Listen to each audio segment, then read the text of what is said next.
P is equals to 2.53 kg per kelvin per kg mole ಅಂತ ಇದು ಬರ್ಕೊಂಡ್ರೆ ಈಗ ನಮಗೆ ಫಾರ್ಮುಲಾ ಕಂಡುಹಿಡಿಯ ಬರಲು ಈಗ ನಮಗೆ ಅಲ್ಲಿ ಏನು ಕೊಟ್ಟಿದ್ದಾರೆ ಅಲ್ವಾ, ಗ್ರಾಮ್ ಪರದಲ್ಲಿ ಕೊಟ್ಟಿದ್ದಾರೆ ನಮಗೆ ನಾನು ವಾಲೆಟರಿ ಯಾವುದು ಅಂತ. ಅದನ್ನ ನಾವು ಏನು ತಗೋತೀವಿ ಅಂತಂದರೆ weight. Therefore W2 is equals to 1.80 gram ಕೊಟ್ಟಿದ್ದಾರೆ. W1 ನಮಗೆ ಏನು ಹೇಳ್ತಾ ಇದ್ದಾರೆ ಅಂತಂದರೆ 90 ಗ್ರಾಮಲ್ಲಿ ಏನಪ್ಪ ಡಿಸಾಲ್ವ್ ಆಗ್ತಾ ಇದೆ ಅಂತ ಹೇಳ್ತಾ ಇದ್ದಾರೆ. ಅದಕ್ಕೆ 90 ಗ್ರಾಮ್ ಅಂತ ಹಾಕಬೇಕು. ಇದೆಲ್ಲ ಕೊಟ್ಟಿರೋಂಥ ಅಂಥದ್ದು ಗೀವನ್ ಆಗಿರುತ್ತೆ.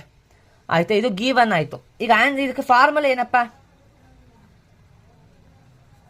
ಫಾರ್ಮುಲಾ ಏನು ಇದಕ್ಕೆ? ಫಾರ್ಮುಲಾ ಏನು ಅಂತಂದರೆ molar M2 is equals to 1000 into W2 into KB divided by delta TB into W1. ಈ ಥರ ಬರ್ಕೋಬೇಕು ನಾವು. ಆಯ್ತು, ಇಲ್ಲಿ ಏನೇನು ಗೀವನ್ ಇದೆ ಇದಕ್ಕೆ ಸಬ್ಸ್ಟಿಟ್ಯೂಟ್ ಮಾಡಿ M2ನ ಫೈಂಡ್ ಔಟ್ ಮಾಡಬೇಕು. 1000ನ ಅದೇ ಥರ ಮಡಿಕೊಳ್ಳಿ. W2 ಏನಿದೆ ನಮಗೆ 1.8. ನೀವು ಡೌಟ್ ಬರ್ಬೋದು, ಇಲ್ಲಿ 1.80 ಅಂತ ಐತೆ ಅಲ್ವಾ, ಈಗ ಯಾಕೆ 1.8 ಬರ್ಕೊಂಡ್ರಿ ಅಂತ. 1.8 ಡಿವೈಡೆಡ್ ಬೈ 100 ಮಾಡಿದಾಗ ನಮ್ಗೆ ಏನು ಸಿಗುತ್ತೆ ಅಂದರೆ 1.8 ಗ್ರಾಮ್ ಸಿಗುತ್ತೆ. 1.8 ಗ್ರಾಮ್ ಸಿಗುತ್ತೆ. ಅದಕ್ಕೆ 1.8 ಗ್ರಾಮ್ ಸಿಕ್ತು. 1.8 ಗ್ರಾಮ್ ಇಂಟು KB ಏನು ಕೊಟ್ಟಿದ್ರೆ 2.53 ಅಂತ ಕೊಟ್ಟಿದ್ರೆ ಡಿವೈಡೆಡ್ ಬೈ ಡೆಲ್ಟಾ TB ನಾವು ಇಲ್ಲಿ ಕಂಡು ಹಿಡಿದಿದ್ದೀವಿ ಎಷ್ಟಪ್ಪ, 0.88 ಇಂಟು W1 ಎಷ್ಟು 90 ಅಲ್ವಾ. ಈಗ M2 is equals to 1000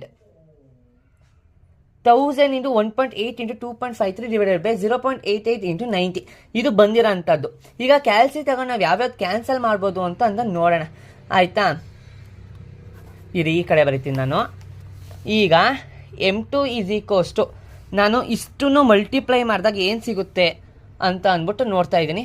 4.554 divided by 0.88 into 90 ಮಾಡಿದಾಗ ನಮಗೆ 79.2 ಸಿಗುತ್ತೆ. ಆವಾಗ M2 is equals to 57.5 ಸಿಗುತ್ತೆ. ಇಲ್ಲಿ 57.5 ಅಂತ ಅರ್ಧ ಏನಪ್ಪ, 57.5 ಅಂತ ಅರ್ಧ ಅಂತ ಅರ್ಥ. ಅದಕ್ಕೆ ಡೈರೆಕ್ಟಾಗಿ ನಾವು M2 is equals to 78 gram per mole ಅಂತ ಬರೀಬೇಕು. ಇದು SI ಯೂನಿಟ್ ಆಗಿರುತ್ತೆ. SI ಯೂನಿಟ್ ಯಾವ ಕಾರಣಕ್ಕೂ ಮರೆಯೋಕ್ಕೆ ಹೋಗಬೇಡಿ. ಇದೇ ನಮಗೆ ಬಂದಿರೋಂಥ ಆನ್ಸರು. ಆಯ್ತಾ, ನೀಟಾಗಿ ನೋಡ್ಕೊಳ್ಳಿ ಒಂದ್ಸತಿ. ಇಲ್ಲ ಅಂತಂದರೆ ಈ ಟರ್ಮಲ್ಲಿ ಯಾವುದೇ ಕ್ಯಾನ್ಸಲ್ ಆಗುತ್ತೆ ಅದನ್ನು ಕ್ಯಾನ್ಸಲ್ ಮಾಡಿದ್ರೆ ಡೈರೆಕ್ಟಾಗಿ ಸಿಗುತ್ತೆ ಆನ್ಸರ್ಗಳು.